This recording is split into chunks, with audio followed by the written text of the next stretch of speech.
So I'm gonna, maybe I'll start at the bottom. I want to talk about Skullgirls a little bit because that game has been really, really integral to the channel right now. And one of the biggest things about Skullgirls is that people just fucking give so much of a fuck about it, right? It's almost impossible to not love that game every time you play. I mean, hell, I played it twice and the soundtrack was immediately on my phone. It's hard to beat that, right? And so I want to make sure that I can do something good for that community because it's been fucking so good to me, right? Like the biggest stream I've ever had, which happened maybe not last stream, or was it last stream? Last stream or the one before, I can't remember, but I hit 20 people in here for the first time. Like, that's absurd.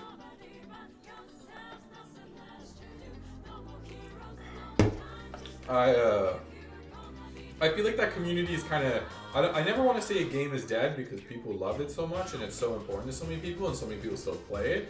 But it's like weird because there's like nothing really happening to that game. Like, you know, there's still people playing at a top level and there's still tons of information and stuff from years past. But that's not the same as having like even stability content creators like Punk, Smug, Brian F, Rob TV, MDZ Jimmy, that's a favorite. You know, these are all people who maintain fighting game content, especially in Street Fighter, although they definitely expand, you know. A lot of UMBC from Brian. That's the only example I can think of. Yeah, and Skullgirls died off a bit due to the whole Mike Z situation, Gio, and I think that's very important to say too, is that I think that what I would like to say is that there hasn't been really any, like there hasn't been unfortunately a way for this community to have like a rally cry right now because there's COVID, right?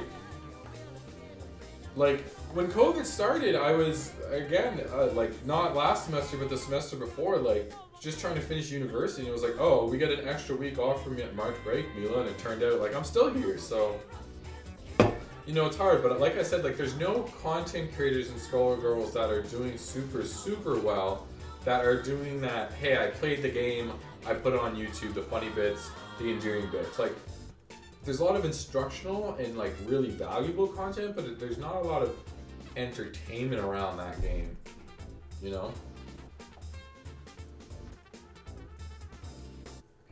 Which I think Tekken 7 has actually remedied hard. I think that when you look at videos, even Tekken 7, is that 2016? Is that the same year as Street Fighter 5?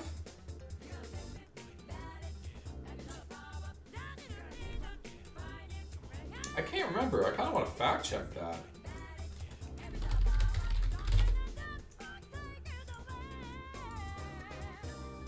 And so anyway, like I was saying is that I wanted to be one of those content creators that puts out videos like 3-4 times a week of, hey, here's me and my friends playing Skullgirls. Maybe once in a while doing something that's more beefy, but it's like there's so much good stuff that I've really just kind of want to leave it to the pros. Like, who the fuck am I? You know, half the fun in here and half the fun that I really want to communicate to my viewers on YouTube from the streams that you could join Sweat Lodge, fuck up blocking at the start of the round, and then die. How many times does that happen? If I open up any of my old Skullgirls VODs, even from last stream, especially when the super good players were in here, like, you block the wrong way at the start of the round, that's it. Your team has died. Merry Christmas. But, you know, I kind of want to make sure that that feeling is communicated. Like, isn't that an amazing game? It's a true fighting game. There's no... It doesn't feel like this restrained animal the same way that some other modern games feel.